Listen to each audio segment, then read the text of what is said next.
Are we sitting on the stairs in the video as well? Okay, great. Ooh, Because Martinelli, this looks weird. almost. Hugo, So what are your thoughts on the lineups? Arsenal, Chelsea. the surprising Arsenal lineup, I think something had to change. Arteta was he's desperate for results, so we're seeing a few players in there that aren't the usual, and they're also playing a four back, which is interesting considering we've been playing a three back a lot of the time with those high and wide wing backs. Yeah. Chelsea's pretty standard, the 4-3-3. It's going to be interesting to see how Werner does today, considering he's had a poor run of form recently. But Are you surprised that Xhaka started, considering the way he's come under a lot of criticism these past few games? um, not really, to be honest. I think it's clear in the past he's had a lot of issues as well, but managers have always backed him. He's become captain. I think there's a lot of things at a football club that a lot of supporters don't see behind the scenes. And obviously, Shaka is a pretty strong leader if he's been put back into the lineup. So, I mean, I don't know if that's the truth or not, but I'm not terribly unsurprised, I guess. What about Aubameyang's absence? Do you think he's basically, did that surprise you or no? That's a big surprise to me. I think if you have a striker in your squad that is capable of scoring 20 plus goals in Premier League season, you have to include him. Even if the form isn't great, you've got to start him. I think agree. it's just an injury. So, yeah, I think they're just not rushing him because, yeah, it's a big game, but probably they just don't want him out for longer because he already missed the last game. And so he's just waiting for this game. Maybe he'll come on later. He's not 100% maybe. I mean, I'm backing Arsenal in this match simply because I want United to stay above Chelsea. Honestly, You anyway will be eventually, like when you have that match against Burnley, I guess. Yeah. So when we have equal matches, but yeah, for now we can go up to second. Yeah, but I think in really sort of short span of time, Lampard has found his sort of almost definite starting 11 that he knows will start week in week out. But that's not been the case with Solskjaer, which is disappointing. True.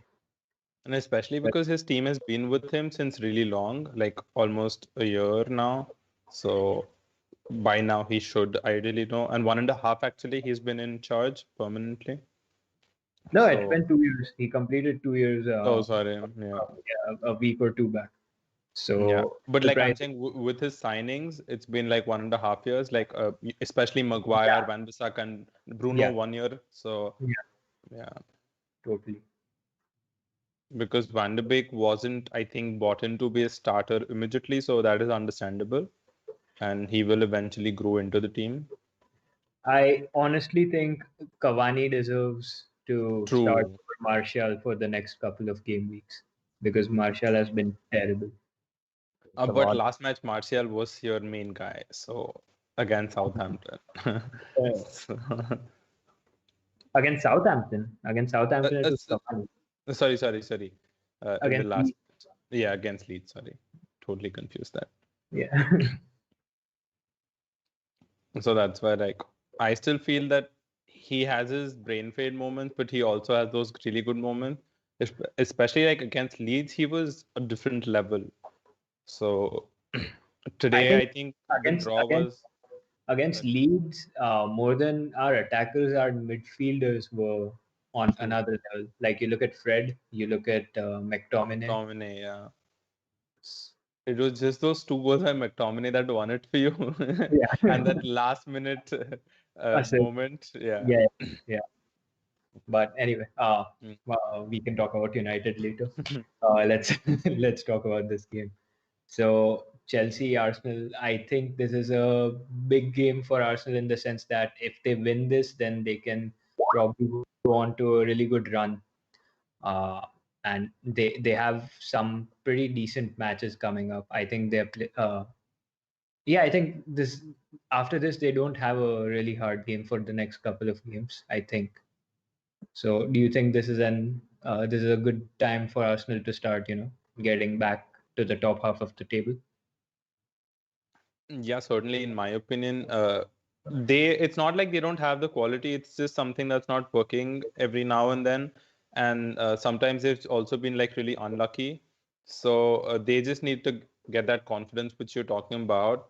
And if they win this, then certainly it'll help a lot. But even if they don't, they have a lot of time to at least finish in the top maybe 8, because right now everybody is dropping points, so that is something positive for them. And once like everyone is fit, like today they're missing Willian, David Luiz and Aubameyang through injury. Aubameyang's obviously on the bench, but he is their best player. So yeah, like it is just about them being unlucky in terms of injury as well every now and then, and something's not clicking. But there have been like certain sparks, especially like if you see the Europa League form, they won all their games. So although the opposition wasn't probably the best opposition you can face, but it is just something that they've got going over there. And if they can replicate it over here very soon, then they can very quickly climb the table, because right now every team is looking a little shaky and dropping stupid points every now and then. What are your thoughts, Hugo? On Arsenal, Yeah. I think that they're in big trouble, and I don't think they're going to get any better. There's obviously a clear problem throughout the entire club, and it all starts with the players. I think Arteta's doing I mean, he's obviously not doing a good job, but there's clearly moments. They won the FA Cup against Chelsea, and they did well at the tail end of last year. But obviously, it's not going well right now. Are they going to get relegated? Absolutely not. Are they going to finish in the top half of the table? Yes. Are they going to be top 4? No way. There's too many, True. there's too many competitive teams right now. And I mean, even clubs like Aston Villa, Southampton, they're not getting the recognition they deserve. There is an undeniable amount of top quality in the Premier League at any level in any game. So it's going to be a tough season for them. It's one they have to just get through and think about January, the transfer window. That's going to be really important. And then next summer, trying to rebound from this horrific year and just put it behind them. I think Chelsea had a bad year. I think the year Leicester won the league, Chelsea finished very low, like 6th, 7th, or 8th. I could be very wrong about that. But then Yeah. they rebuild it after that. So Arsenal are just going to struggle, but they'll be okay in the long. Do you think they should sack Arteta? Yes. They got to stick with him for a bit. Their players, they don't have the players to do what he wants, and he's barely had a chance. Yeah, I agree. We'll see. Like on a serious note, obviously, Partey has not been playing, so that is one big factor for him. Agreed. Oh yeah, he bossed the midfield against United. Yeah, exactly. And everyone knows like Partey is that player that can make the difference. It's just that he's had some troubles with injuries right now. So once he's totally fit and he gets a good run of games, and Arsenal like face the teams that they should be facing in that time to get that confidence, then they can certainly start doing their thing. But Martinelli's back. Sorry. So, I mean, what do you think the difference was? Was it that honeymoon period because of which Arsenal won the Community Shield and the FA Cup, or was it also because of the tactics Arteta has implemented? Because he still had the same players. The only new ones that have come in are Willian and Partey. So, in my opinion, in the FA Cup at least, he was very lucky. So, but sure, Arsenal played the better game, no denying that. But they didn't have those as many clear-cut chances or anything. It was a very 50-50 game, and they got lucky with the red card as well, Kovacic. and then the referee decisions that went against Chelsea. But that's okay. Like Arteta, you can say Arsenal sort of deserved to win just because they were that little better in playing the match. And in the Community Shield, I think it was also not tactical. It was just that Manchester City was probably didn't have the best of preseasons. I don't know. They were not playing it as a competitive game or something. But credit to Arteta, he won those 2 trophies, which has also bought him some time. And Agreed. certainly he deserves that time because he has not had the best of luck with injuries. And right now, like I said, Martinelli is back. So he's an important player in the offensive side. So once he and Aubameyang play together, then we'll have to see how their attack does. Because in last match as well, he had that one assist, which was that one moment of brilliance from him, that perfect cross. Yeah. So yeah, we'll just see where they get. What are your thoughts, Deepa? I think, I mean, if we're talking about the FA Cup and the Community Shield, what was the difference in that match? I mean, yeah, the entire match went on, but the key difference there was Pierre-Emerick Aubameyang. I think, did he score both goals in the FA Cup final? And then he scored, and then he scored in the Community Shield. So that's 3 huge goals in 2 pivotal matches where they got some silverware. And then you look at his performances this season, he's been non-existent and hasn't been scoring. And that's the striker that you're usually getting. Mason Mount just missed had a good save. That was a brilliant one goal season striker that you're missing production from. So at the end of the day, the players have to step up and perform. Yeah, the tactics, everything, performances may be a little bit different, but at the end of the day, if you're scoring 20 plus goals as a Premier League striker, and you scored 2 or 3 goals halfway into the season, it's unfortunate, and he's clearly out of form. So if Aubameyang starts picking up, we could see Arsenal doing much better, which is a surprise why he's out of this game. I would think that in those situations, a manager has to get behind the striker, just keep playing him. If he really has that quality, he'll come through. That's my opinion. For me, I agree with what you just said 100% because Lacazette has been non-existent for the past 2 seasons, and and starting Lacazette just doesn't make sense. And what about Ozil? We clearly see that Arsenal aren't creating as many chances as they should in order to get the goals they require to win games. Do you think Ozil should come back?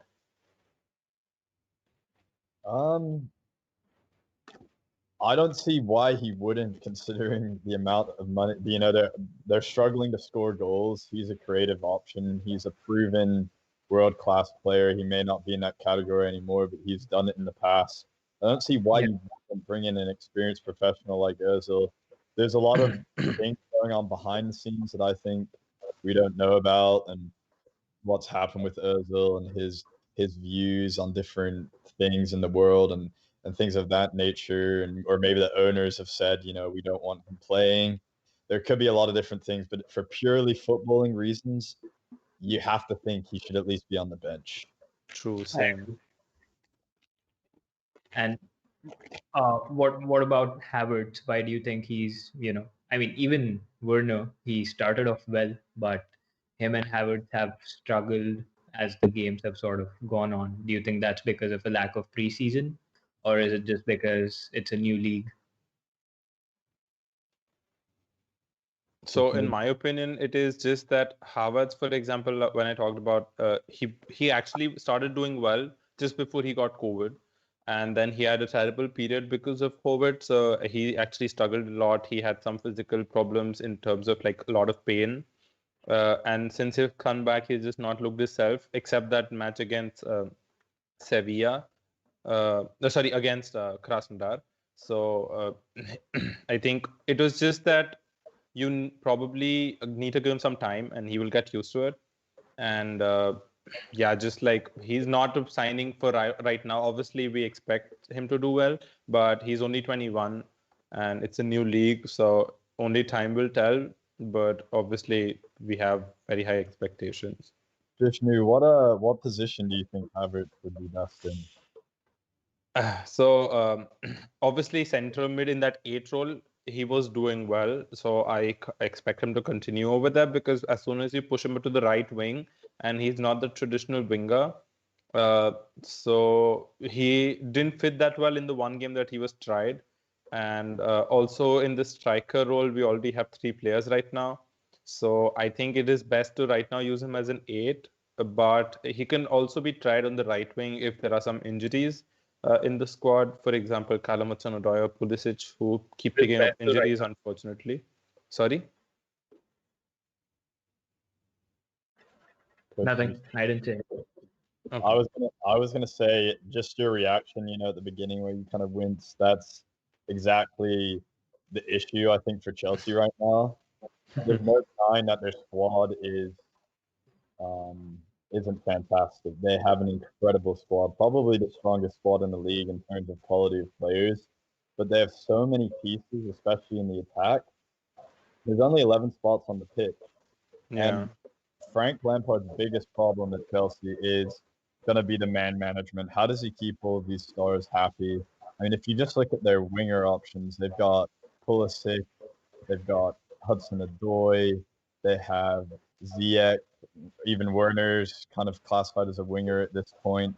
No, only 2 of those players can play. Even Havertz, if you classify him as a winger, then you obviously Yeah. have midfielders who Conte has to play. Kovacic is such a strong option in there, and then Frank Lampard will never go a match without playing Mason Mount. So even then, that's 2 players that are automatically in the starting 11 every single week. True. So, and then you have the players with the class of Giroud and Abraham, who can obviously score goals, and then Werner's not scoring goals. Where do all of these pieces fit in? And I think that's the hardest thing or the biggest thing that Frank Lampard has to deal with here. It's clear he likes the 4-3-3. I think it gives a lot of balance, considering their wing backs like to go forward a lot. They Yeah. could do a 4-2-3-1, which would add an attacking player, but that would then force Mason Mount out of the squad because I don't think he would play well in that double pivot role week in and week out. So there's so many questions And yeah, that I that agree. so many pieces to this puzzle. I mean, what would you do? What would your starting 11 be, Kush, if you're Frank Uh, Lampard? Everyone's fit, hypothetical world. so for me, as of now, if I was picking purely on merit, uh, I would definitely, Werner would be on the bench, and I would start with Giroud and Tammy Abraham as my first 2 choice strikers because Werner hasn't been good enough. Uh, but I understand why he's starting Werner. He has that pace. He can play on the wing. So ideally, my lineup would be uh, as of now, based on form, I'd start with the back 4. Of course, Mendy as the goalkeeper, left back Chilwell, hands down. Center back pairing of Kurt Zuma, Thiago Silva. It's working really well, so I'll stick to that. Yep. Right back Reece James. I really like going up front, and he's strong defensively as well. I don't think Aspilicueta is coming back into this lineup for a long time. Then my midfield 3, Ziyech, uh, Kante, and Mason Mount. Front 3 would be Pulisic, Jack and Mount, you said? Mason He Mount. said Ziyech as well. Yeah. He put Ziyech in midfield. Okay. Okay. Uh, my front 3 would be Pulisic on the left, um, Tammy Abraham as of now as a striker, and this guy on the right. Giroud? Oh no, my bad. Then Giroud in the middle and Yeah. Werner on the right. Werner Yeah, on the exactly. The problem is that you cannot fit Giroud and Tammy together unless you play a two-striker system, which is something which will take away a midfielder from the team. And Werner actually has been contributing a lot defensively as well. So I think apart from scoring, he's doing everything right. Obviously, he has those moments where he's not able to take on the player and stuff like that. But he's not a traditional winger, so that is understandable. but he is actually doing really well in that role at the left wing, in the sense that he gives the team a lot of balance and a lot of support to Ben Chilwell as well. So I think that's why he fits into the team. Uh, and so, like, when you talk about merit, I understand that he's not been getting the goals, but he would still make my team if we made the strongest 11, unless you put Pulisic on the left and Ziyech on the right when Ziyech is fit. So right now he's injured. Mm-hmm. What would your starting lineup be for Arsenal, Hugo? Oh, oh my God. That's a tough question. I don't even know. I honestly wouldn't. I wouldn't know what to tell you. Can you Uh, name 11 Arsenal players? That's a challenge. honestly, I wouldn't. Arsenal football is so poor that I don't really watch a lot of them, and it's. I'm not trying to be rude when I say that, but Arsenal are just all over the place. I wouldn't even know what tactical system to put them in, and I think that's kind of the issue with. And it's not just me or lots of other fans. I think it's Mikel Arteta, who's a top class professional manager, struggling to pick a starting 11 these days. So I honestly would not know what to tell. I think I think you have to include Bellerin, Saka, Aubameyang. I think those are Tierney's done really, really well. Obviously, Yeah, Lennon goal. The striker spot, I'm not convinced on Lacazette. I like Nketiah. I think he's a very, he's a young player. He's quality though. But that midfield, you want Partey in there. Obviously, when he's fully fit, whoever's yeah. partnering with him, I'm not so sure on. I'm not convinced on Xhaka. I think he's off the pace in this Arsenal team.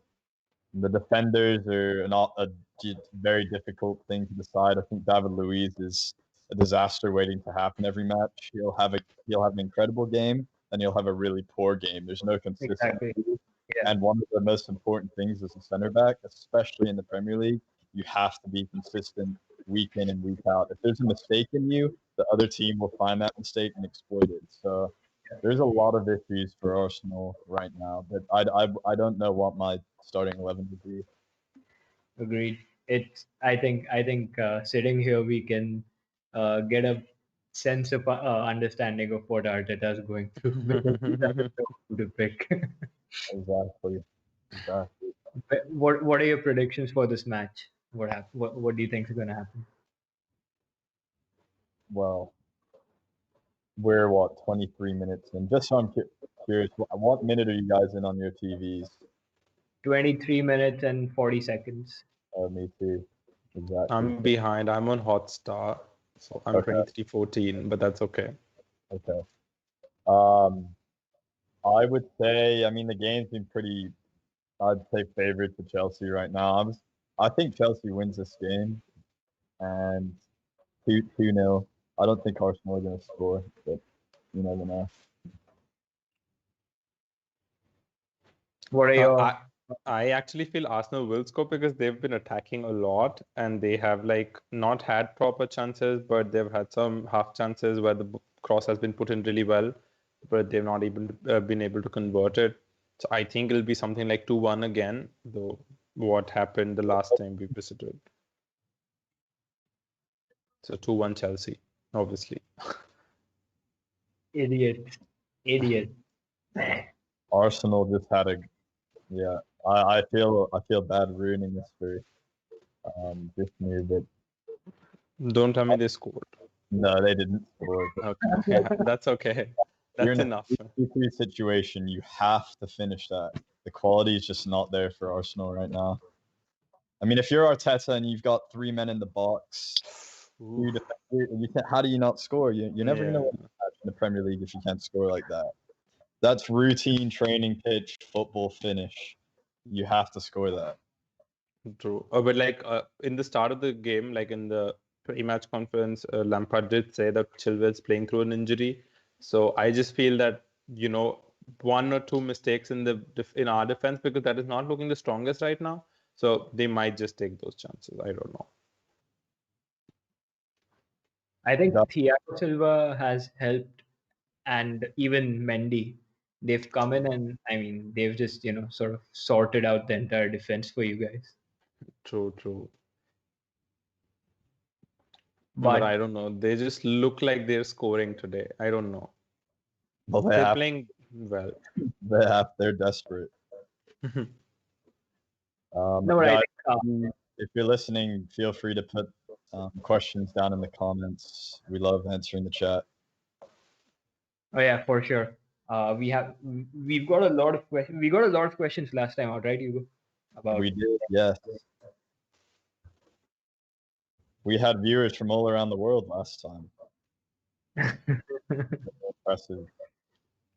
you know what would be fun? We should get Ojas on for one of the Arsenal games and just see his reaction. That would be funny.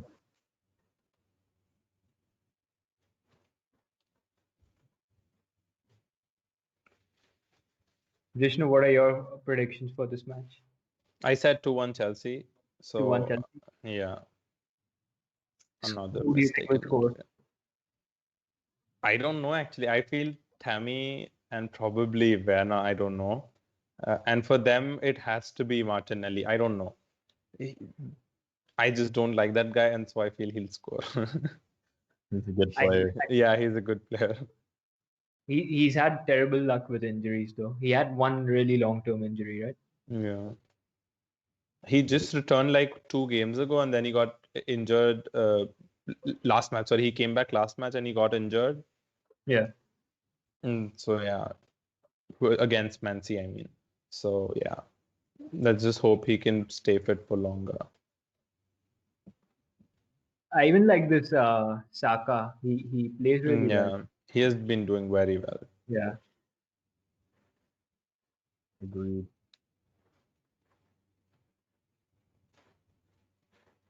I think Arsenal will need a major sort of overhaul uh, starting January. Actually, they'll need to sell a few players and get a few players in, and I think it's really important they get the Ozil situation sorted out because I think that's also something that's affecting the players. Yeah. The thing is that his contract only runs till the end of this season, so that's a positive for them. But just having to pay him and not using him at such a time when they're actually not able to create or play well is something that is troubling for them. So they should surely be using him. Like that's what I feel. But I understand, like we talked about, how he has had fights, in a way, fights with the board and the manager. So yeah, don't see him coming back. Although Well, if, through football. if the contract expiring January is the perfect time to move him on because they're going to want to get something out of him. He still has value on the transfer market right now. If he goes away for a free, that's a complete loss for the Arsenal board. So But who's gonna take up his wages? Nobody's gonna take up his wages. That's the problem. But does Ozil want to play football very badly? And if he does, he'll go. And if he doesn't, then we all know that he's just picking up the money. He's been linked to Fenerbahce right now. I mean, I think if you look at Bale, he's also had similar issues, right? He wants the wages he was earning at Madrid, which is pretty much why no club has been able to buy him. And that's what I was just about to suggest. I could see a loan option being something that happens, a short-term, half a season loan option at Arsenal, half his wages or something like that. Yeah. If you were Arteta, what sort of 3 players would you get in if you had an option to get them in January? So OR, obviously, Hussein OR from Lyon, because he's their primary target and also he's an excellent player. He's really good. Yeah, he's really good. So he directly fits in the system at the cam role, at the central attacking mid if they play the 4-2-3-1 that they play right now. Aouar is a CM, right? He's a CM and inside forward. He's played everything right now with Lyon. So he also played in the wing actually. He's played through the middle in both the central mid, in the 4-3-3 sort of a role, or in the attacking mid role. And so I just feel that if he's given the leverage, like the freedom to play in the central attacking mid role with 2 holding players behind him, one of which is Partey, then he can do really well. And Lyon are also obviously going to be selling him because they need the money. So that's That's one. Wait. You Yeah. go. What's your first pick? I would say they have to bring in a center back. And one of the things I've been doing a lot of, studying about scouting and player recruitment recently. I'm taking a few courses, and the level of detail and complexity that goes into these decisions about getting these players is obviously very immense. So I couldn't label a player, oh, they should go and get him. But I think in terms of area of improvement, Yeah. they need a center back, and that's very, very clear for Arsenal. So, name a center back you think Arsenal should get. I wouldn't even know what to tell you. Well, then there goes the whole blueprint. What are they wanting to do at the club? Are they going to be trying to bring in someone who's young and promising? Are they looking for someone with Champions League experience? There's a lot of different things they could take into account. I know, I don't know how to pronounce his name. Upamecano. Yeah, Upamecano from Red Bulls is someone who's would fit very well into this. Yeah, that's a United target. We don't. But when you think about their system, they're playing the 3-back with 2 wing-backs, mostly not today though. He's a player who's very capable of sitting in that center-back role and also driving with the ball forward, which is something. He's a ball-playing center-back who also has very, very good physical qualities. And oh my goodness. Wait, don't react. Jishnu has yet to see it. Don't tell me Arsenal scored, man. Come on. He could be a good shout. But like Upamecano and Konate actually both are linked to be leaving. Both of them are center backs for Leipzig. So yeah, it's just one of them will, I guess, eventually move to United. Yeah. The other he gave a penalty. Oh my god. Yep. So I don't think that was a pretty cheap penalty, if I'm being honest. If it was Aspilicueta, he wouldn't have conceded this. Is that a penalty? Yeah, it is, in my opinion. Oh, I don't think that's a penalty. He doesn't make any contact with him. No, he does, right. He gets his clips leg. His heel, I guess. Yeah, he clips his heel. Yeah. You're taking it just closer. barely. Look at this. Fuzzy. Yeah. Oh, is it going to VAR? That'll be great. Yeah, it's VAR. But VAR does not support Chelsea, so I don't know, man. I think he does clip his left heel. Yeah. It's a pen. It's a pen. All right. Well, here comes Lacazette. Jishnu, do you want us to react or no? Because I know he's gonna score. Mendy's actually very bad at penalties. So there goes my prediction. I'm happy that I took Chilwell out because he doesn't get a clean sheet. I told you they're gonna score. You did score. And they did score. It's just like predicting scores well, we'd all be rich. We'd be making lots of bets. Yeah, but Martinelli didn't score. I predicted Martinelli. Woo! United staying above Chelsea if this scoreline stays. Even with the draw, you guys do so. There's Arsenal 1-0 up after 34 minutes. Jishnu, how do you feel about that? After 9 games and 34 minutes. I think they deserve this lead, to be very honest. And they've played much better than us till now. We've just been very, I don't know, unconvincing. Although it's really disappointing to concede a penalty. But yeah, like I said, Mendy is very bad at penalties. And he's not been in the best of form lately as well. So yeah, I need him to pick up his old form. Do you guys think Chelsea should sell Kepa now? Obviously they should, but it is about finding a buyer and getting good price out of him. They aren't going to get anywhere close to 70 million. Yeah, obviously not anywhere close to 70, but as high as possible.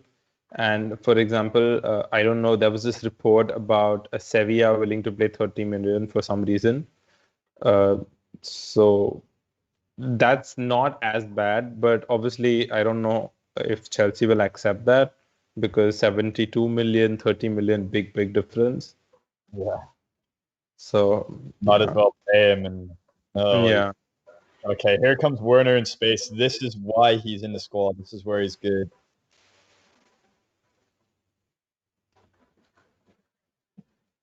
Didn't really try and take on the man as he usually does.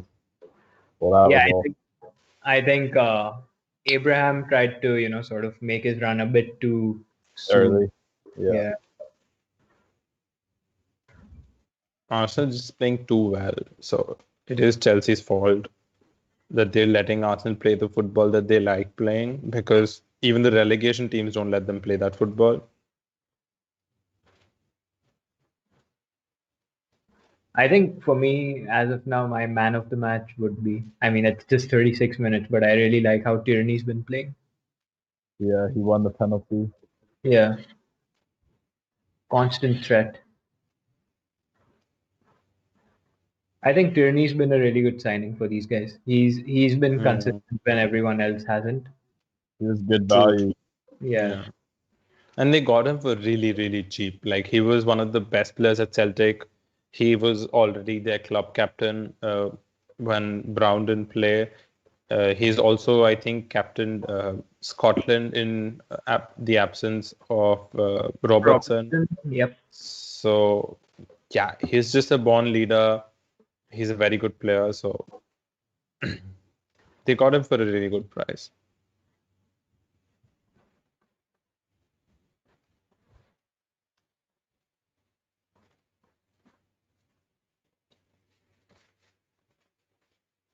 Right, you're Frank Lampard at halftime.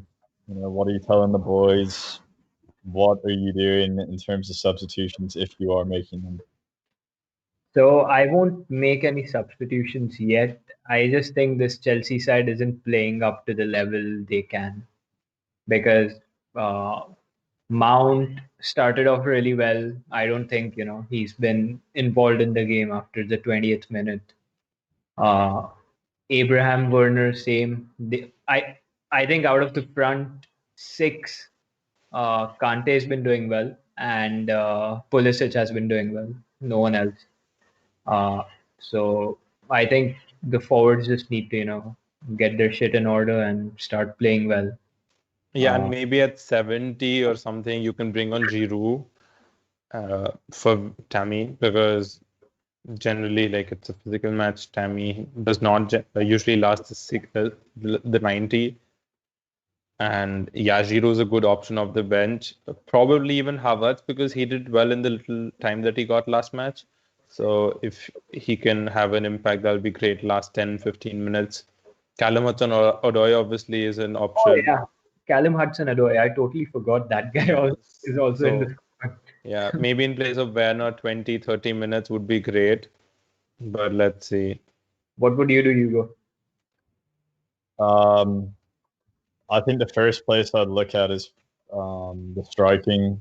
The strikers. I think Abraham hasn't really done a good job of holding up the ball, and Chelsea are in a very they're not really holding on to possession as well as they But should is be. Abraham that type of a striker who's good at holding up play? Well, he hasn't been showing it today. I think Giroud could come in and put in a shift up there. Maybe for Abraham around the 60th minute if things aren't changing. Because there hasn't really been any good link-up play between Werner and Abraham. They need to get Pulisic on the ball more. Yeah, exactly. Yeah. Yeah, I think Giroud would solve that, because him holding up play would allow Pulisic and Werner to start linking up. And if you look at where Arsenal are really gaining advantage in this match, it's in the wide areas. If you look at Chelsea's setup compared to Arsenal, they have Yeah. 3 midfielders. Arsenal only have 2. So they're Yeah. outnumbered in the midfield. Arsenal are, yet they're still having more possession of the ball. That's because they're attacking the wide areas. That's forcing Pulisic and Werner to be coming back too much, and it's making it True. difficult for them to support Abraham when they actually do win possession, look to move the ball forward. So I think that's something that maybe Lampard needs to be looking at and trying to figure out, how do we get Pulisic on the ball more. True. All of Arsenal's attacks have been from the wings. So that is something that Chelsea really needs to address. Also, for all those watching, we have a certified D licensed coach with us on watch along. He's a manager at a football club at a young age of 23. One day. Please welcome to the show, Hugo Thaxter. Coach Hugo. Coach Hugo.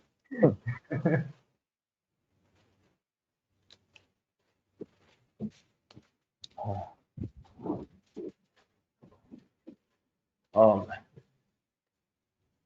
And Coach, you're aspiring to get your D license as well sometime soon, correct? soon. Janosch already has his. Yep. Janosch can probably chip in on this conversation with some of his insights on the game.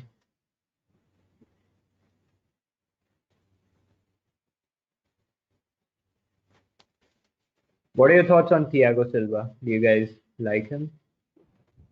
Do you guys think he's doing a good job?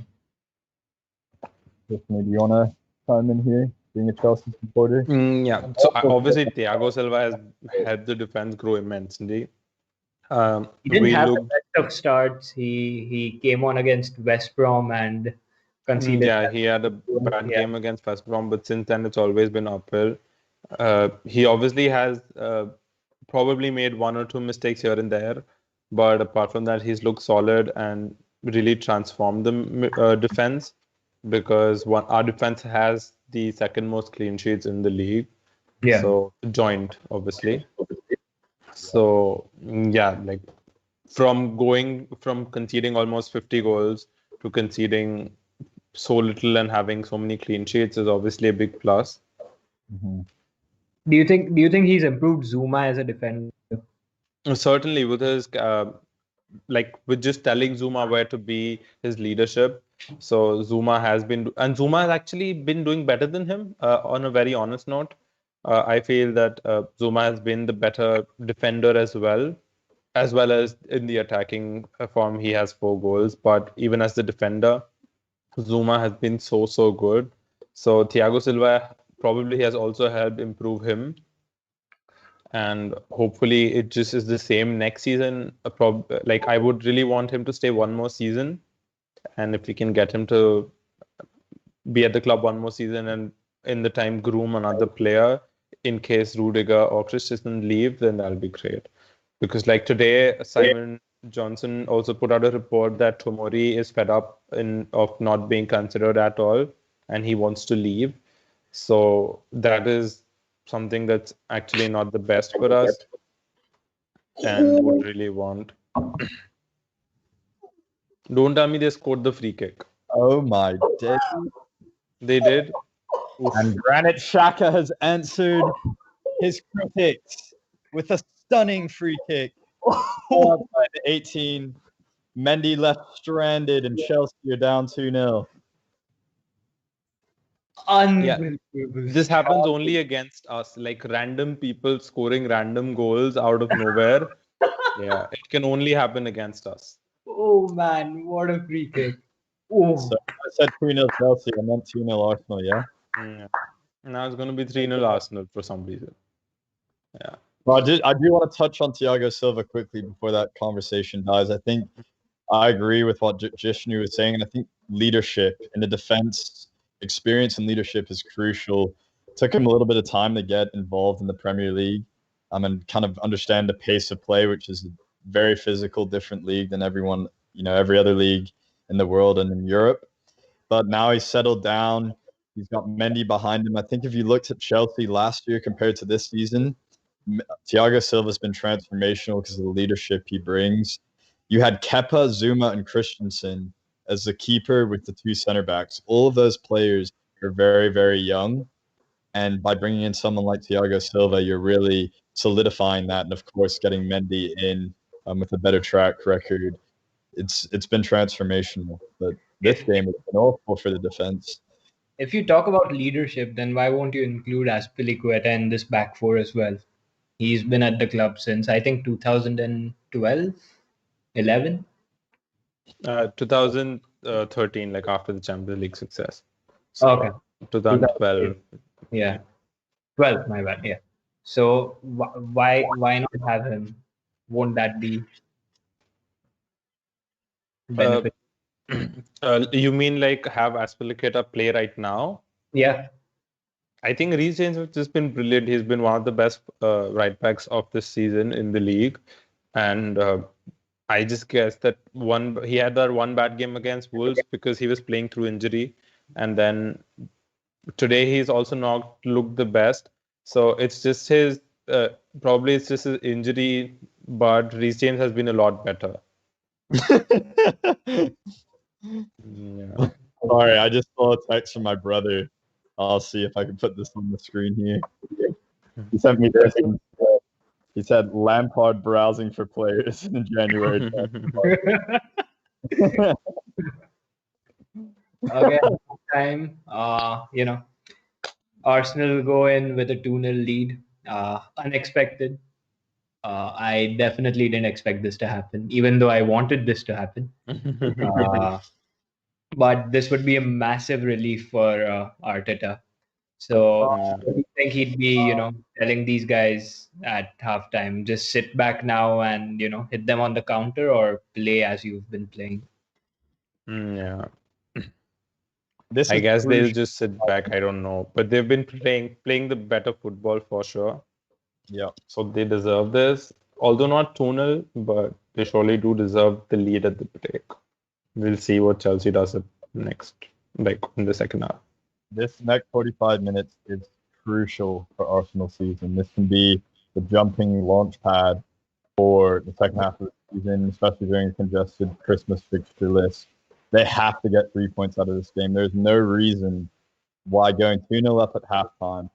Are they at home? They're at home Yeah, right now. they're at home. Yeah. Not that the fans can make a difference today, unfortunately. They've got to walk away with 3 points. Anything but 3 points, Arteta is is not moving forward. He's moving. Do you He's staying the Do you same. guys think that Arsenal will keep their clean sheet, or do you think Chelsea will be scoring and it'll be a close contest? I'm not sure. After my first prediction, I'm nervous to say another one. I think, yeah, now you should predict something like 3-0 Arsenal. That will really help. No, but I think Chelsea will, come back and probably, if not come back, they'll at least get a goal because they've been. I won't say they've been playing bad. They've been playing well. It's just that they aren't getting the right sort of passes towards the end of their moves. So True. I think Or, this is what I mentioned. This is what I mentioned midway through the first half. They need to sort of come alive. They need to show more energy. They need to sort of press with more energy. So I think they have a couple of goals in them. But if these guys score third goal, then I don't see Chelsea coming back. Yeah, obviously. I don't think we're coming back from 2-0 as well, but I don't know. Are you switching laptops? Yeah, I think I'll do that. I think the camera has some problem, so I'll just be back in a minute. Okay.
Arsenal. Arsenal.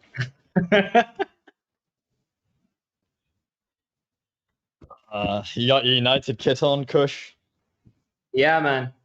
I was Nice. watching the game with my United kit on, and I was so happy when Bruno scored the second goal. I thought we had the win.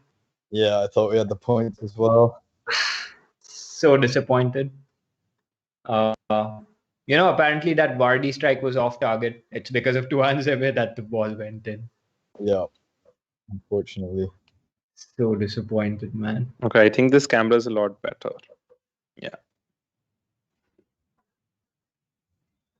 So halftime thoughts. What did you guys make of the first half? Starting with either of you. I think, What- like I said earlier, Arsenal Game, right? dominated, deserved to be leading.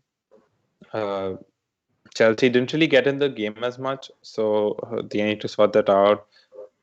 Probably get in players that do well, but I think it was just Arsenal's half. What about you, Hugo?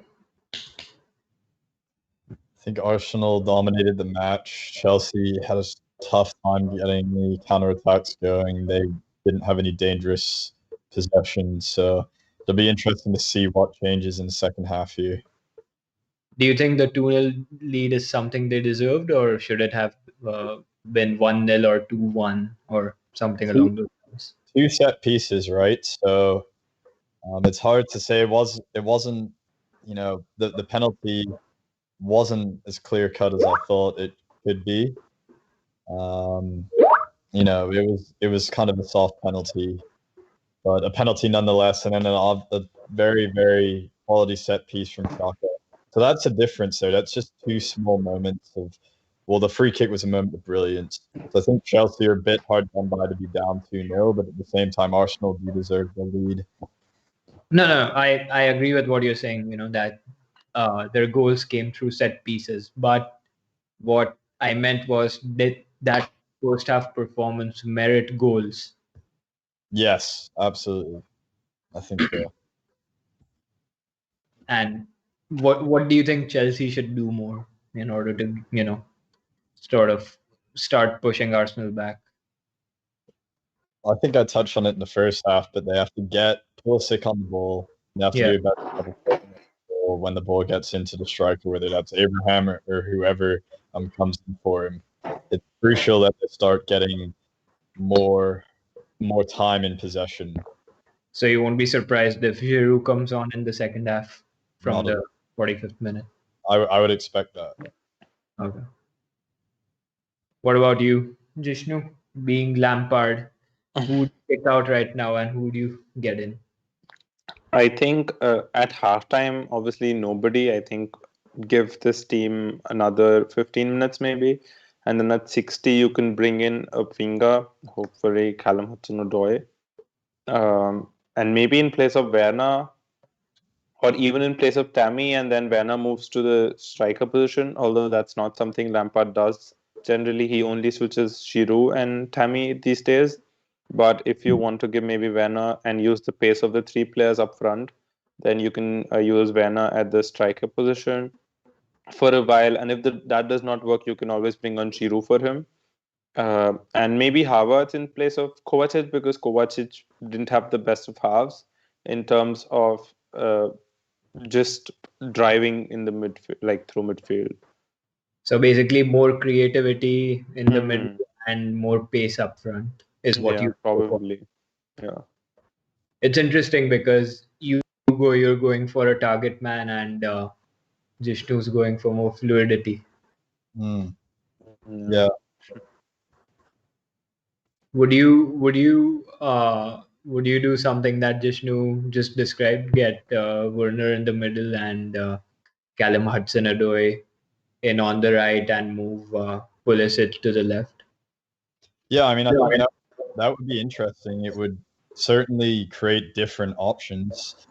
I think Werner in the middle could make much more, dangerous penetrating runs in behind the defenders. Yeah. Something at a much quicker rate than maybe Tammy could do. Yeah. That could be something that you could look into, like Jishnu said in the next 15 minutes or so. But that's I mean, that's just credit to, sort of the squad depth Lampard has. He has so many options, and you look at the other side, and Arsenal has none of that. They have Aubameyang, granted. If they had Ozil on the bench, then they would have had that. But that's pretty much it. I don't think there's anyone else on the Arsenal bench worth getting on apart But the thing is with Lampard, he's not been using his squad depth as well as much in the Premier League. Obviously, he's been switching around when they played the Champions League. He played a completely different 11. In the Premier League, they played a completely different 11. But the thing is that Lampard needs to actually use his options in through substitutions, and more often than not, he has been very poor at that. So that is something he has to improve as a manager, probably. And yeah, he just needs to make impact substitutions because he has the quality on the bench. Like, I think one thing that Ole has gotten better at is using his substitutes. Yeah, He's Cavani today. yeah, he's been getting Cavani on at the right time. He's been getting Pogba on, and those have more often than not changed games. So, I mean, also we don't have, as big a squad depth as Chelsea. We have a really good squad depth. I won't deny that. But I think this is like a problem of, having too many good options and not being able to sort of True. pick the right combination. Do you guys True. think Lampard is? Are you guys going for another player in January? I'd be surprised if you get someone else. No. I And don't know, honestly.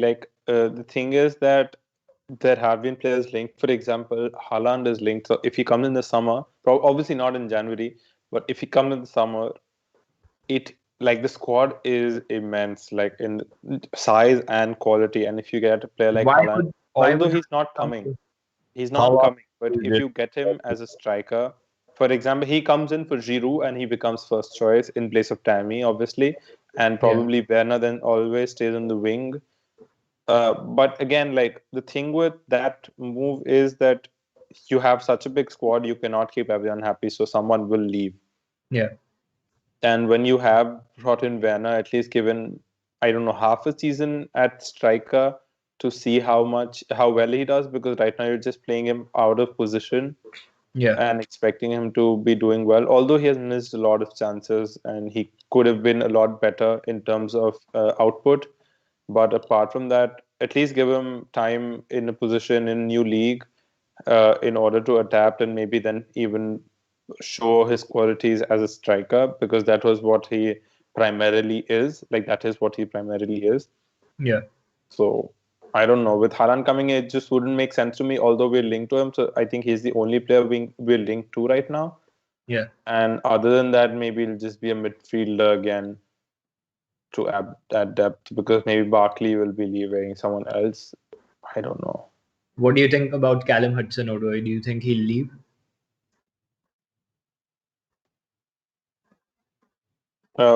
Honestly, I don't think he's leaving. I think he'll wait around at least another season, in my opinion, because the thing with him is that he knows he has to earn his place, and he's just been unlucky with injuries.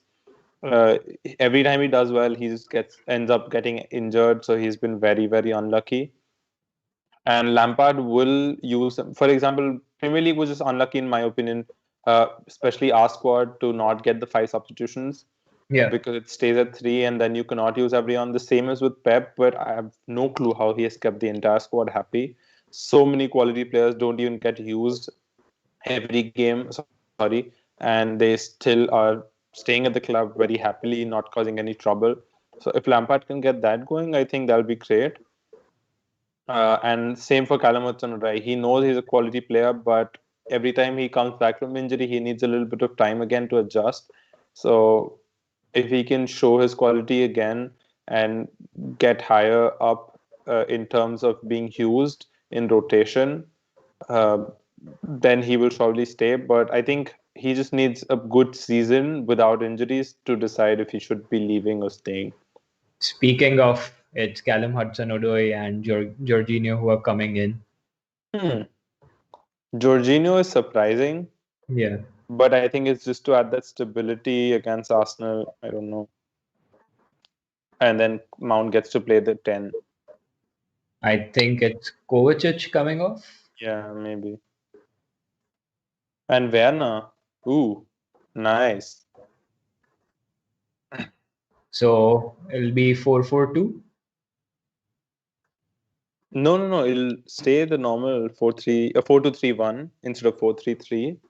Just that It's Mount gets moved to 4-2-3. 10. Yeah. Yeah. And Pulisic hopefully now on the left wing instead of the right. I have no clue why he keeps playing him on the right to adjust Werner.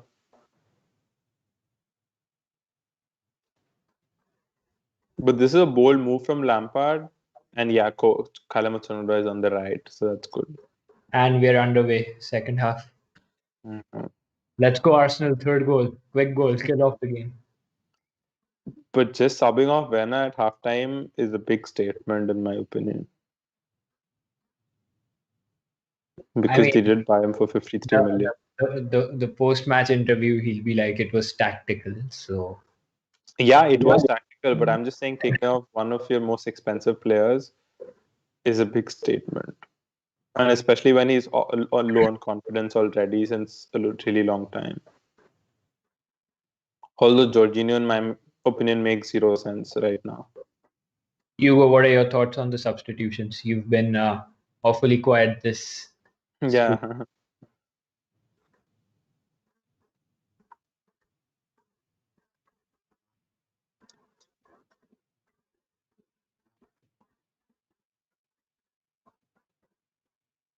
I think we've lost Hugo for a while. Oh, okay. He's having trouble with his mic. Okay. Oh, he's talking a lot, he says. Okay, so just fix that up. We'll keep the spectators Yeah. entertained till then.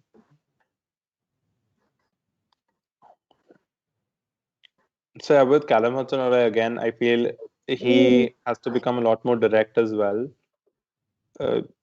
He's another player who isn't as involved in the goals, so that is one thing he certainly can improve.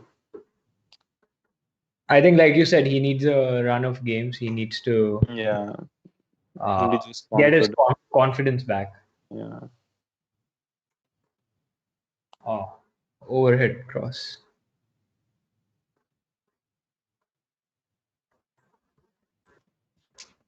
Can you hear me? Yes. He's All back. right. That's funny, guys. I was thinking to myself, are they just ignoring me or something? What's going on here? I kept on talking, but no one was saying anything. But I was gonna say about Werner's first half. Yeah, go for it. Go for it. If we analyze his performance, when he was on the ball, he was really ineffective. He had a lot of chances where he could have been driving with the ball, trying to create options, and maybe he didn't have that many chances. And Tammy Abraham wasn't giving good runs forward and didn't have much support. Usually Chilwell's overlapping him a lot, but because Arsenal have been in such control, they've been pushing high up the pitch. But Werner was not good enough in possession of the ball in the first half and was very wasteful. And Callum Hudson-Odoi is very, very dangerous when it comes to dribbling and taking on players. So it's a pretty positive change for Lampard. But like you said, Kush, very, very important change and a big statement. So, Jishnu said he said that his price tag of 60 million and him getting subbed off. So that's a sort of statement of intent. So do you think that, in the current sort of landscape, the prize money sort of dictate the substitutions and which players get to start? Do you think that should be the case? Like if you look at Pogba, his 89 million prize transfer fee still comes into sort of discussions, and it's been 4 years. So I mean, it makes sense because it's the investment that the club has been willing to put into the player. So if you're not playing someone who's worth in quotations, 89 million pounds, then why do you even have him in the squad? Is that to say that he should be a guaranteed starter every single week? Absolutely not. But Yeah, exactly. you have an Ozil situation where you have well, I guess Ozil's a bad example because he's not as highly valued anymore. But let's say Werner starts to sit on the bench. Or a great example, Kepa, 70 Yeah, million man. He yeah, was so bad that, I think he was given lots of chances due to the investment that Chelsea put in, but it just got to the point where enough was enough. And yeah. now you just have to, swallow the pride and have him sit on the bench despite the money they paid for him. So I definitely think they get more chances because it's the club who invested in them. Yeah. But True, Kepa was true. also more of a panic buy. Well, he had a really good 18-19 season where he Yeah, won the Europa League and he was actually making some top save. For example, the one against Watford or the penalty save against Frankfurt, which got us to the final. yeah. So he had his moments in 2018-19, and then suddenly it just went all downhill in 2019-20 for some reason, and he kept losing confidence and kept playing as bad as he could probably. And But then it just I think like Hugo said, it got to that it's point. it's that price tag bit, right? That they're judging him for his performances, but then they're also judging him on his price tag, which Obviously, which is same for an Pogba, added like we pressure. talked about. Yeah, because it's like the player didn't ask for him to get that price tag. True. So do you think it's fair that he gets judged on that price tag? Well, it'll always stay, irrespective of our opinions. It is Yeah, something that will always stay. And I feel that Lampard has already actually said it that he's not going to be picking his players based on their price tag. So it does not matter to him how much they cost or how much of an investment they were for the club. He will pick them based on who he feels fits right into the team. yeah, And that is something really courageous to say, especially when you're in your second year at such a big club. Um, but again, like sometimes you do feel he's doing that in a way when he keeps picking Werner, yeah, although he had, for example, Callum Hudson-Odoi today. I understand that Werner, like I have already talked about, has been doing very well. yeah, But maybe he could have given Callum Hudson-Odoi that one game which he really needed, because since he's come on, he's actually been doing well. He's been a lot more involved on both ends. And so I just feel that that obviously gives you that added, uh, probably also confidence that you keep getting picked, and it yeah. is something that the club is trying to show you that you're here to stay types. Hmm. But that should obviously not be something that you're judged on, although that won't change ever. So that is something that's here to stay, I guess, judging from the fans and media Fair. Yeah. And I side. think it's a huge it's about a lot of trust in between the manager and the board and the higher ups in the club, because yes, football at the end of the day is a business and these players are an investment.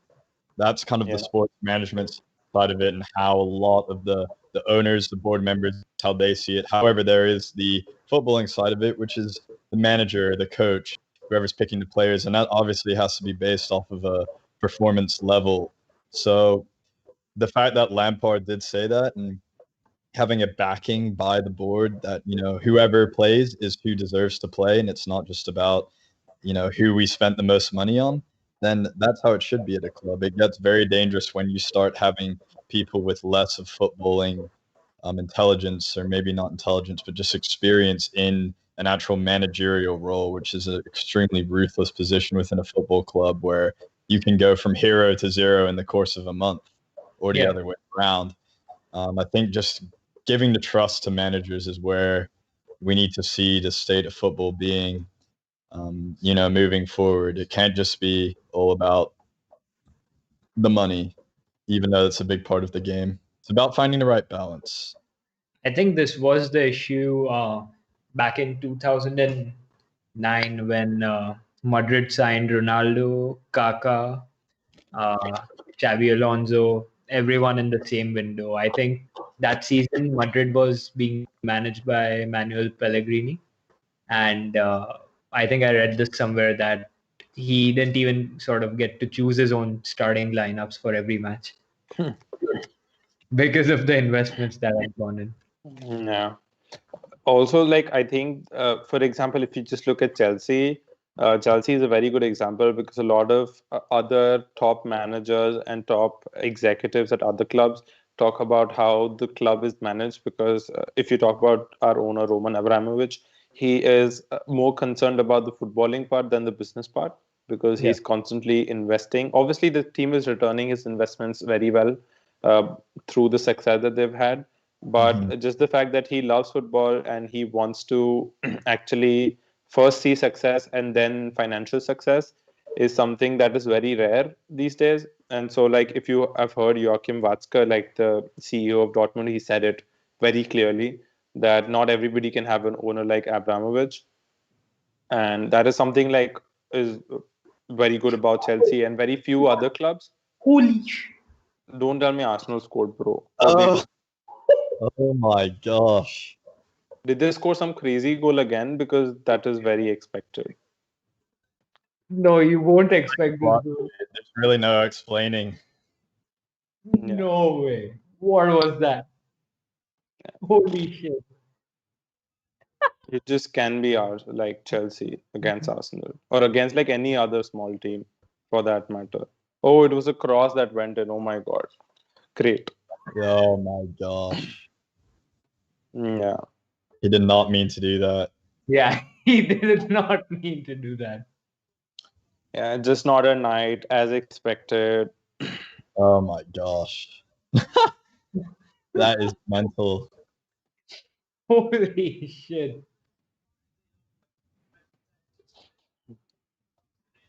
Wow. No. That's when you know it's Arteta's day. Yeah, that's okay. Used to this every time we have the chance of doing something good, so not even reacting, I had bro. a really strong feeling that Arsenal was going to bounce back today. I had a really strong It's feeling. not about bouncing back. Just look at this. After this game, they're going to lose again. It is just like that Manchester United game where they won somehow, and then after that they had this bad run of games again. Yeah. I just think it's that. I don't know. So do you think this win will be an anomaly? I don't know. Like I obviously, like we talked about how they are a good team and they can actually bounce back, but Yeah. I don't know. This was just totally unexpected. And yeah, that's just Chelsea right now.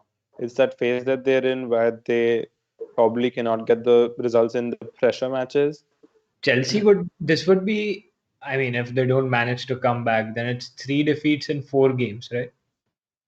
Yeah. And the And worst part is like it's come at a time when they were in this really, really good form.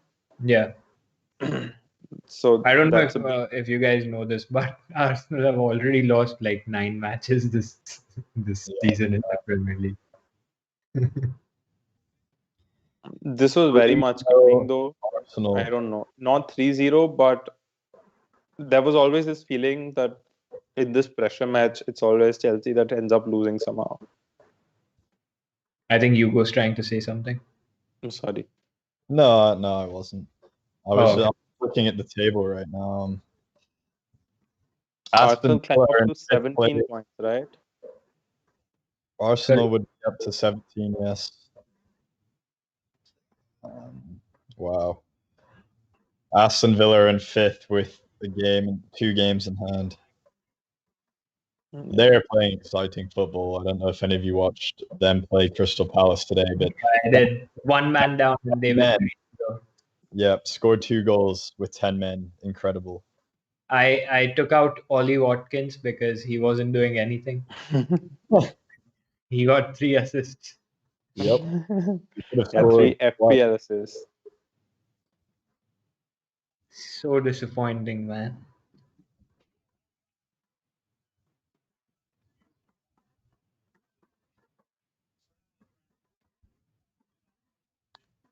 Yeah.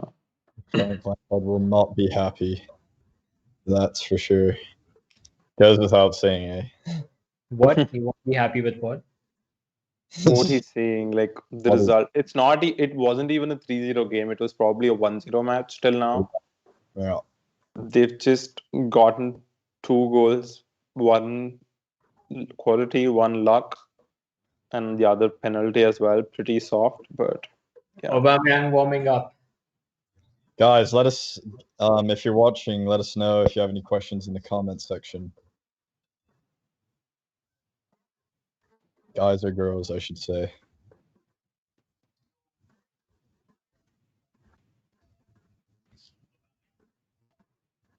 Jishnu, I think your friends are.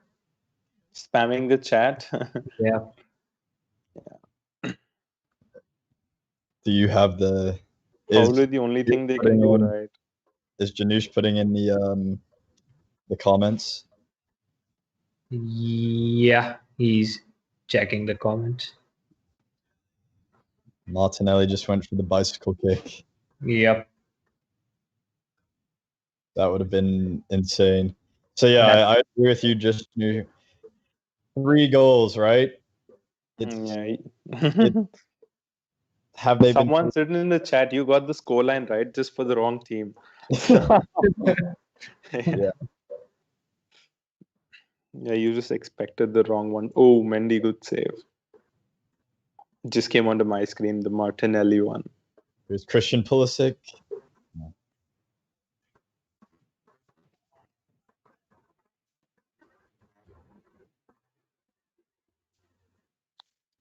I wonder what Lampard's going to do.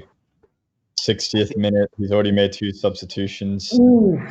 Yeah, probably bring on Giroud and Havertz again. Won't be getting the game. Yeah. Yeah, I think Giroud also makes sense. Probably adds a little bit of presence in the box and generally in build up. Yeah, I think you guys need Giroud. Chelsea need to nick a goal back very soon here to make this an interesting But game. we're not coming back from 3-0. It's not going to be 3-3. We are losing this for sure. It's just about Well, you never know. You never know. You have 30 Tottenham, minutes left. Tottenham conceded not 3 with goals not in with this team, with this mentality, not yet. We will probably get there, hopefully, in some time, maybe a season or 2. I don't know, but not right now. Chelsea And- aren't Manchester United. Yeah. Let's talk about the top of the table. You know, there's been some interesting results. We have a congested fixture list over the next couple of weeks. What movement do you think is going to happen? Will Liverpool start to break away? United are playing Liverpool in 2 weeks or in 2 matches.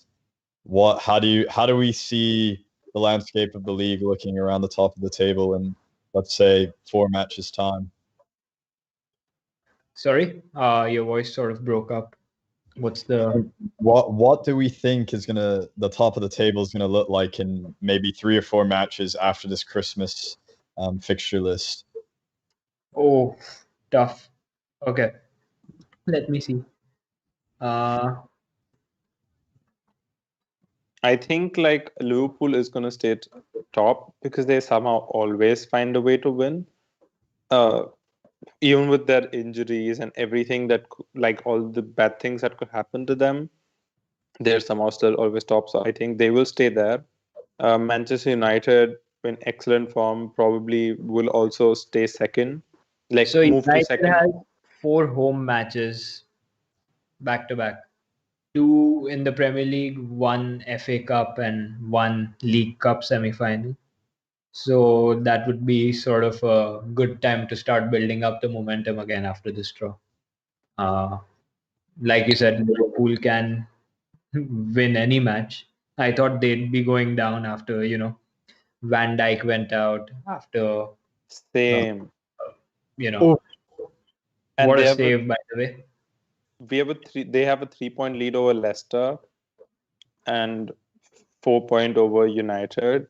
Yeah. Liverpool right now with the same number of matches as United. So yeah, it's probably going to be them. Aston Villa is actually playing very, very well. So them probably moving into the top 4 also wouldn't be surprising.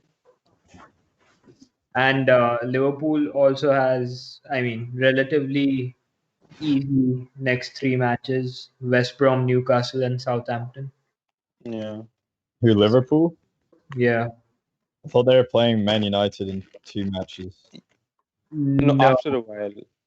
27th, 31st, On and the 5th. 17th, I guess. Yeah. Yeah, United they're playing on 17th January. Okay. So I mean, I Fourth hope game. United wins that match, but let's see. Tough game. Liverpool is playing City and Leicester back to back on 6th February and 13th February. So hopefully that's 2 defeats for them. I don't think it'll be 2 defeats, but they can surely, yeah, we can expect them to drop points. Yeah. At least in one. I United know that team is just different. Liverpool. United versus Liverpool. Do you think United stands a chance of winning against Liverpool? Yes. They surely do. But by then, I think Thiago also will be integrated into the first 11. So another big plus for Liverpool because he's back from injury. So in 3 matches, he will come into the 11 slowly. And by then, he'll be probably starting. I think I mean, I see United drawing against Liverpool, but for some reason, I don't see them beating Liverpool just yet this season. I Very mean, possible. Yeah. it would be interesting to, sort of beat them at Anfield in January, because that would definitely shake their confidence. Because I think they're 60 plus games unbeaten at Anfield Yeah, in the Premier League. Oh, brilliant ball by Lacazette. that was brilliant. Was he offside though? I doubt. Well, fairly. That broke down fairly quickly. What was that, idiot? I think Manchester United, where they are very good against teams who do enjoy a lot of possession, like Liverpool, Yeah. is that they're extremely good on the counter attack. Now the question is, how well can Liverpool control the game? Yeah. They're completely dominant, and it's going to be hard for United to escape that counter attack. But I think it's very similar picture to around 2 years ago when Manchester City was the dominant team and they went on to win that 101 total or something like that. But I think Manchester United beat them 3-2 Yeah. in that year, and that was very, very good counter-attacking football for Manchester United. And if they can put in a performance like that against Liverpool, then they have a good chance. They're not scared against the big teams, United. Where we struggle is breaking down teams where we have a lot of possession. Yeah. That's what I think that's the next piece of the puzzle that United needs to solve to, properly challenge for the title. and that comes with a 20-plus goal season striker. Yeah. They can get that, then they're in the clear. They'll be a very, very strong side.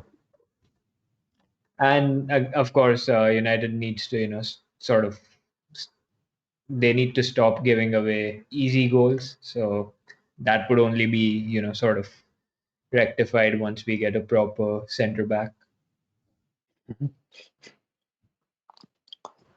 Also with United, I think one of the big positives is that they don't play with that fear. For example, they will always attack irrespective of the score line. Yeah. And that is something that has changed very recently. It was not there probably in the first half of last season or even probably in the second half. Yeah. But that is something that has come into the team. And I think mainly that is obviously because of Bruno. And yeah, them just always being able to attack. Bruno definitely, but also I think, Ole doesn't get enough credit for the change he's brought in at the club, True. because now I think now he's talking about, initially it was about, I think, the mentality, then it was about building the culture, and now it's about the consistency and lifting trophies. So I think it's been a slow sort of development, but I think he's getting there. So I definitely think beating Man City in the League Cup semi-final and then getting to the final and hopefully winning it would be a huge sort of boost for the club. In the comments, let us But know. again, like United and semi-finals, just bad luck. Recently, last season, that Yeah. they lost the semi-finals that season. So that is something they need to work on also. What are your thoughts, Ivo? On what Manchester. Yep. United semi-finals. Are they playing City? Is that true? Did we draw them in the semi-final? Yeah, we drew Man City in the League Cup semi-final. I mean, it's going to be interesting to see when that match is in terms of the date. Are there a lot of fixtures? I'm sure it'll be a midweek. Or is it? It's before the Liverpool game in January. So that's actually very interesting. Do we not care as much about that match and save up for the Liverpool match in the league? I mean, Using the players.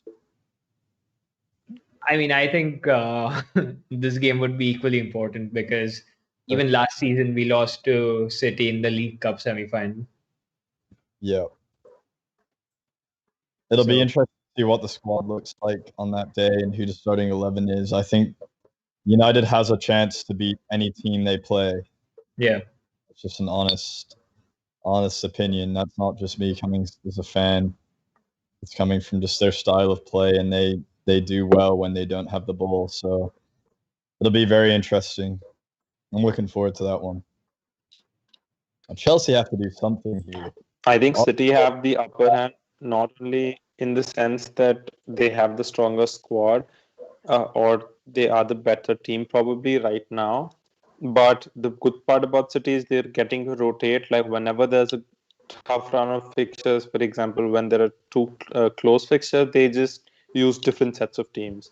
One or two players are common, but apart from that, they can just switch around most of the players, and that is a big positive for them. That is something that not a lot of other teams, only probably Chelsea, can do. And they have the quality to play two great games against two top teams, or maybe play the same 11 in two tough games and then change the 11 completely for a weaker game. okay. So I think that about Manchester City is something that will hurt United in a way, because United cannot do that right now. Yeah. By the way, interesting change coming up from Chelsea. Havertz is coming in. But yeah, I saw. Who do you think will come off? Pulisic, Uh, a midfielder. I think Mount. Probably.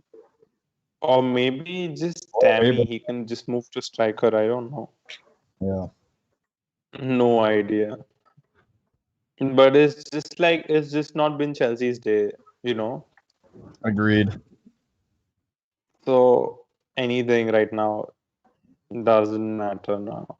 But why not get Giroud on and involve these two guys, Pulisic and Callum Hudson-Odoi, because they've again sort of gone silent. N'Golo Kante out. Wow. So Jorginho would be sitting back, I'm assuming. Yeah, Jorginho tasked with playing Conte's role, which is highly defensive, which is kind of weird.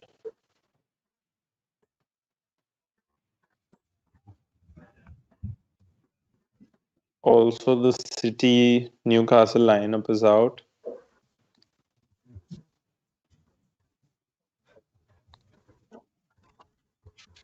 Or maybe he's just resting Conte for Aston Villa. Oh yeah, Chelsea. Like in the I sense think the he gets shortest decent sort rest. of yeah. Chelsea's playing in less than 48 hours. Yeah, exactly. And with the In form, exactly, yeah, like 46 hours after yeah, full time. Yeah. I mean, Chelsea, I think they would have a hard time containing Grealish and his troops. Mhm. They've I been know, right? they've been doing really well. Ooh, close. Hugo, what are your thoughts Ooh, on Jack Grealish? Sheffield Everton are also playing. On who? Jack Grealish and Aston Villa, Chelsea's next opponents. With his top class. He is a very Yeah. player who is a powerful dribbler on the ball. He would be a great addition to any squad, and I think he has to be included in the England conversation and set up Euros. He can Yeah. play on, he can play through the middle. He takes on players. He wins set pieces. He gets goals. He gets assists. He's a top Yeah. player. Do you see him at Aston Villa next summer, or do you think he'll leave? Well, if he was an ambitious player, he'd want to probably move on and get Champions League football experience. Yeah. So that could open the door for many different clubs. The issue is going to be his price tag is going to be absolutely ridiculous, and Aston Villa don't really need to sell him, and it seems like he's happy there. Yeah. So it's going to be one of those things. Maybe Aston Villa could build off of what they have with Grealish and start to put together a good squad. I mean, we've seen that with the investments at Leicester City. All of a sudden, they are a top four contender 2 seasons in a row. Is Yeah. that something they could do with Aston Villa? Unlikely, but you never know. He could be the centerpiece of the project. They're going to have to really put together a very impressive proposal for him in order to keep him to stay. If I was Jack Grealish, but then again, I don't know what goes on in his head. Maybe he loves being the main man at Aston Villa and loves playing his football there. Because he just signed I think 4-year contract this summer or 5-year. I think it was a pretty big contract. Yeah. So Aston Villa definitely won't be, sort of forced into selling Yeah. him. Yeah, good point. So, and I think recently they mentioned that, now his price tag is 100 million plus. So it'll be tough, sort of getting him out of Aston Villa anyway. Clubs don't have the money to be buying that type of player now. Do you think United should have bought him last summer? No, the thing is, with Grealish and United, it would obviously be great to have him, but where would you play him? You'd have one of these Chelsea situations. We have Bruno, who's going to be the main man playing all of the balls through the middle, so he wouldn't take that role in the squad. We have Marcus Rashford, who plays wide left. That's another position that Grealish would really occupy. We could play him out on the right, but is he the most effective there? Probably not. So then you're getting to the point of, okay, we're buying a player almost as a luxury at that point. It'd be much better to invest in a striker who's going to guarantee you 20 goals a season. I think we have Mason Greenwood, who can develop into a right wing, that right forward position. We haven't seen Mason Greenwood at striker, even though he used to play that position when he was younger, and Rashford. But I think the reason for that is they both have incredible amounts of pace, and they're very strong at cutting in on their favorite foot and scoring. And Yeah. Greenwood is a dual threat where he can score with his left or right foot. So I don't think Grealish would have been a good buy for United. And do you think Cavani is the answer we need in terms of having that proper number 9? I think he certainly deserved his a starting spot in the squad currently. He's not the long-term answer. He's like a Zlatan Ibrahimovic. He's a player in his early 30s. I think Ibrahimovic was 34, 35 maybe when he was playing for United. Yeah, 35. He's a proven goal scorer, can obviously get the job done. Is he a long-term answer? No. And then if he gets an injury, he's finished. Just like when Zlatan tore his ACL, that really hurt Manchester United. So we need someone a bit younger who's going to be a long-term option that we can really build around. But for now, he's getting the job done, and he's a great option for what we have. Yeah, agreed. I think his primary role at this point would be to sort of teach Greenwood and Martial how to finish off chances. Yeah. Agreed. That's what we need. Speaking of great cross by Hudson-Odoi, I think Tammy could have done better with the header. I think Giroud would have scored that.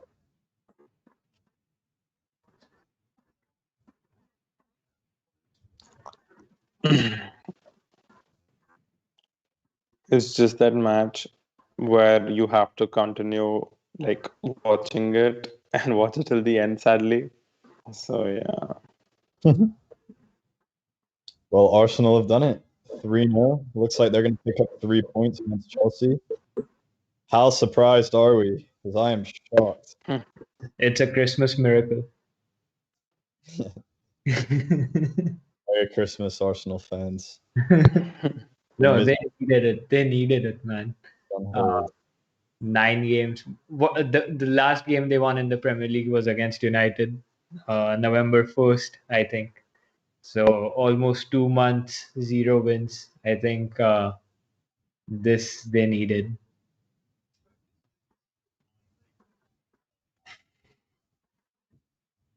But they need to sort of build on this and not just go back to losing and drawing matches, because then this win would mean anything. Agreed. If you're Frank Lampard, what are you thinking right now? Because like I mentioned earlier, this is your third defeat in 4 games. What's going wrong? I think he's worried because he doesn't know his best 11. To win the Premier League, you need to have a consistent 11 week in, week out that go out there and are going to get the job done. That's how Leicester won it. Chelsea have had a lot of squads where they barely had any kind of rotation. They just had the same 13 players. They had their same starting 11. The same subs came in. If someone was injured, they bring someone in. City, Liverpool, look at their starting 11, barely goes unchanged unless it's forced to by injury. Right now, again, Frank Lampard has all of these chess pieces, but he hasn't quite figured out the strategy yet to win a match, or win the league, I should say. He was won a few matches, but he's got work to do. I think. Don't you think he knows his best 11 though? I don't think so. I think I don't know. Well, first of all, his team hasn't been fully fit, so I don't think he's had a chance to put out the ultimate 11, I guess. And then he bounces around Tammy and Giroud all the time. So what do you mean is stick to one of them rather than jumping around? Oh my god. Oh no. I think the defense is pretty solidified. He knows his defense. Yeah. But his attacking options, he still doesn't know really what he's doing. I think Werner on the left, but now Werner's been moved, taken off at halftime, hasn't been finishing. I think he's sitting there thinking, well, how do I get all of these great players to do well for me? Because I know they can do it. It's just what's the right formula? Maybe a change of formation to 4-2-3-1, which you suggested. He gets all his best. Ooh, rattled the crossbar. That would have been a worldie. Oh, what a save.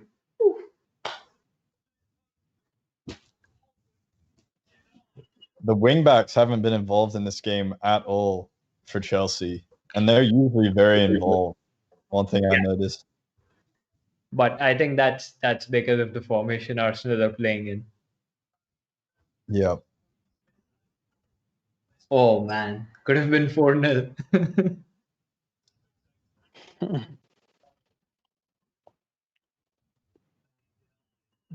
Jishnu, how disappointed are you with this Chelsea performance? Just so disappointed he's gone off. I don't know. It just looks like that confidence. Have I gone what? Off camera. Oh, sorry. Yeah. No, I had my camera on.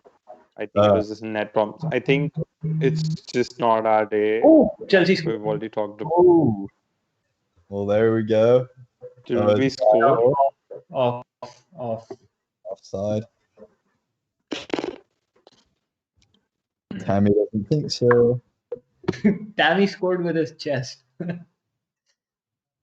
Pulisic doing a great job of penetration into the box. Oh, he's on. He's on. How's that off?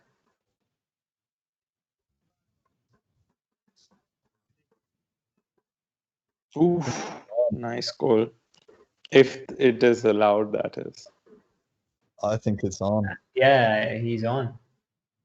Yep. Yep. It's a goal. Wow. Fun fact. VAR costs 25,000 USD per match. Yeah, I read that. How much? 25,000 USD per match. No way. Yeah. Yeah. It costs a lot. He's offside. Onside. Offside, yeah. Hey, he's got his goal. One goal finally. At least like saves us from the embarrassment, just the consolidation goal. And the comeback's on. Goal in the next 5 minutes, and you've got a very interesting last. There's no comeback. There's no comeback happening today. Gotta believe. And especially not from this Chelsea side. No You way. don't give him hope. Don't give him false hope. Never give up.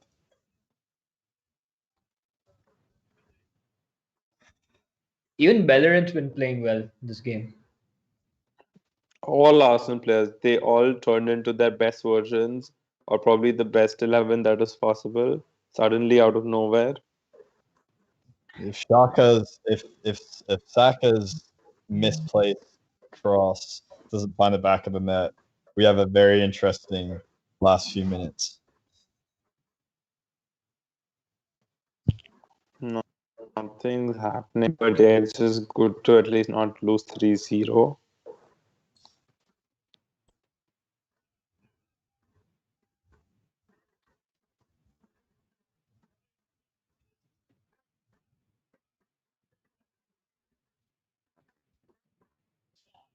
Good cross.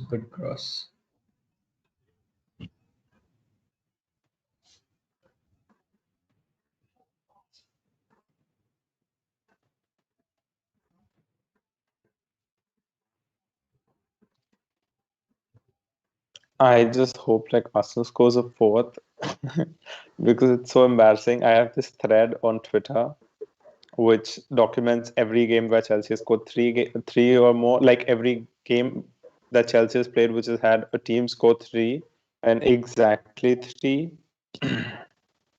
So yeah, I don't want to put Arsenal on the thread. It just spoils everything. But 4 is Especially like when we're losing to them. No, 4 is okay because it does not go on the thread.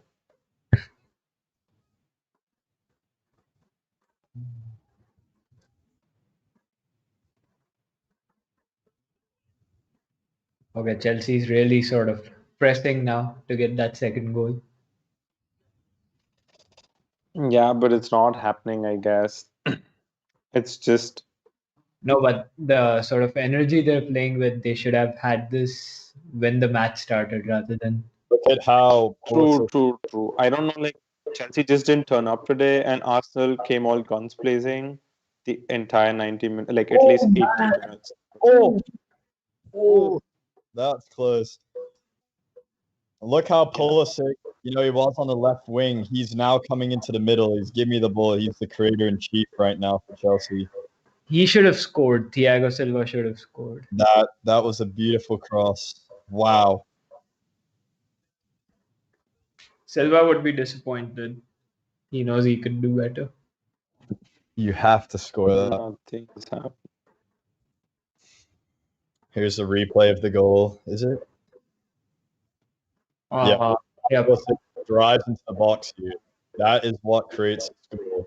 And then Hudson-Odoi, first touch goal. Pulisic is skipping in there.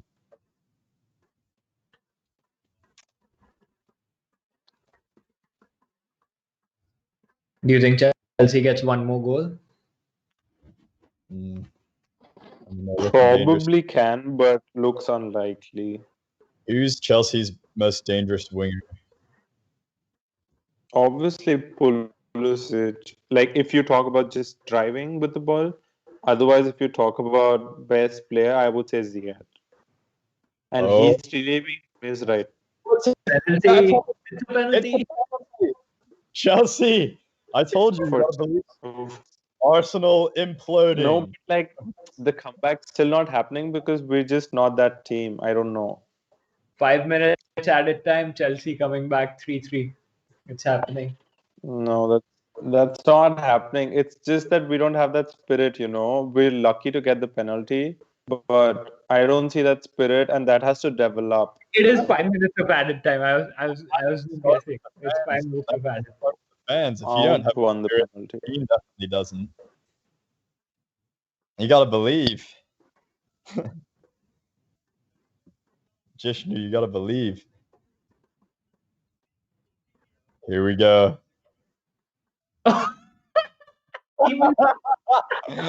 Well, you were right. Oh man. Chelsea imploding. Yeah, it's just that has to develop. I don't know. Gosh, that's awful. No, that was a terrible penalty. Chelsea need Bruno. He stayed on his line. Bruno Fernandes wouldn't have missed that. Yeah, I don't know, man. Jorginho's trying to copy him, but he. Yeah, well, Jorginho started the penalty technique, just saying. And Bruno did miss his last two. It was just that he was lucky that the keeper came off the line. It wasn't luck. The reason he missed. So, Oh, the reason he got them it saved, was just the keeper was off the line. it was just such a bad penalty. Yeah. It's just stuff like this is why we're not there, and hopefully we get there in probably a season or two. But yeah, it'll just take time. Mustafi coming on. Arteta sitting back for the last 3 minutes.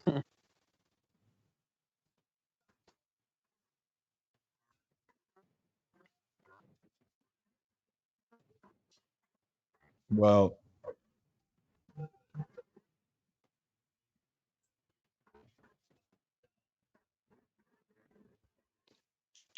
It's just about, I don't know, taking your chances, being decisive throughout. And right now, it just feels really because with that 3-2, we might have still had a chance. No, That's really sad. funny story. Definitely No. could. Kush, were you there? Were you at the club when the Chelsea players showed up on our senior night? Were you there for that? Wait, what? Were you at the Grand in Boston for our senior night when all of the Chelsea players showed up? Oh, the Giroud and all, right? Yeah. Yeah. Were you there? Yeah. Did you see them? No, I didn't. I heard about them. Yeah. So I had a funny story. I was for our viewers. I walked up to all these Chelsea players. It was our like senior night for our university. And so we all were there, and then all of a sudden I heard that there's Chelsea players in the club, and I'm thinking, what in the world? How is that even possible? So I walk around to the bar and I see Eden Hazard, Jorginho, Kovacic, Giroud, all standing around, and I'm like, what in the world is going on? Why are they here? Yeah. So I went up to Eden Hazard and I dapped him up. I was like, what's up, Eden? Like, how are you doing? And before I even knew what was happening, some security guard grabbed me. He was like, yeah, he's not talking to anybody. And I was like, that's fine. But anyway, we walked around the bar and got talking to Giroud. Had a good conversation with him just about a lot of different things. And then I saw Jorginho, and he came up to me and arm around me, and he's like, "What's up, man?" And I'm like, "Are you gonna beat Arsenal in the I think it was the Europa League final, and it was in like 2 weeks or something?" He was like, "No way." And I was like, "What do you mean, no? You're gonna beat them?" He's like, "Oh shit, I meant yes." He was like, "Dude, I don't know. I'm just so drunk right now." I thought that was pretty funny. But they were in Boston for a friendly against the New England Revolution. Yeah, New England, yeah. Which was like the worst game because I don't know if you remember, but that was the game where Ruben Loftus-Cheek got injured and Yep. his career has just gone downhill since then, which is Yep. pretty sad because a lot of Chelsea fans were very excited about him. Useless game. Wait, so why wasn't Hazard allowed to talk to everyone, but Giroud did? It was during the transfer speculation with him going to Madrid, so he was trying to stay out of the media. The players weren't supposed to be out that night. So I tried taking out my picture because I wanted to get a selfie with him. And then he was like, no pictures, and then security guard came. But I guess for our viewers as well, I had a great conversation with Giroud, and I was saying to him, like, I think you're one of the most underrated strikers. You do a great job. And he was like, thanks. And then he was saying, this was hilarious. He goes, yeah, I know, man. Like, I score so many insane goals. There's so many Instagram pages out there, and I'm just scoring bangers like nonstop. So I was laughing, and I asked him about, whether he was going to stay at Chelsea or whatever, and he said, I want to really fight for my place, but there's some other really great strikers around me. So it's something that I look forward to continuing to fight for my place, which I respect because a player like Giroud could easily go to a different club, but he liked Chelsea a lot and, wanted to fight for his place. Yeah. And I asked about that goal he scored against Crystal Palace for Arsenal, the scorpion kick. Yeah. And he was, mate, like, I couldn't stop talking about it for like a week. Then that celebration when he scored to tie the game up against Bournemouth, I think it was, and he started doing a scorpion kick celebration. Yeah. I asked him, I said, how pissed were you how pissed was Alexis Sanchez at you? Because I remember watching that game, and that was the mentality at Arsenal at the time. It was 3-3. They just drew Crystal Palace, and to be the last-minute goal. But Giroud was celebrating, and Sanchez was losing his mind that they just like tied Crystal Palace, and he was like, "Oh, like screw him! Like I didn't give a shit. Like I scored the most insane goal, and I wanted to commemorate that goal with that celebration." So it was a good laugh. Yeah. That's kind of the end of the story. But Nah, Kovacic is kind of a very odd individual. He just sat in the corner with his arms crossed, like not talking to anyone. It's kind of weird. Who? Kovacic. Who? Kovacic. Okay. Oh, Kovacic. That's his name. But no, yeah, your voice was breaking out. That's why. sorry. But yeah, so it's a funny. That's insane. I wish I could have met them. Same. It was definitely Anyway, that's the end of the match. Unexpected result, 3-1. Yeah. Let's hope Arsenal can, sort of build on to this and get a couple of wins. But even if they don't, I couldn't care less. But great result for Arsenal, bad for Chelsea. Really happy that Chelsea lost. United stays above them. So good day all in all. Agreed. All right, boys. Just not a great day. Yeah. Yeah. Great. See you guys. Yeah, it was a great time. Definitely want to do it again soon. Peace. Yeah. For sure. Happy holidays, guys. You too. Good night. See you all day.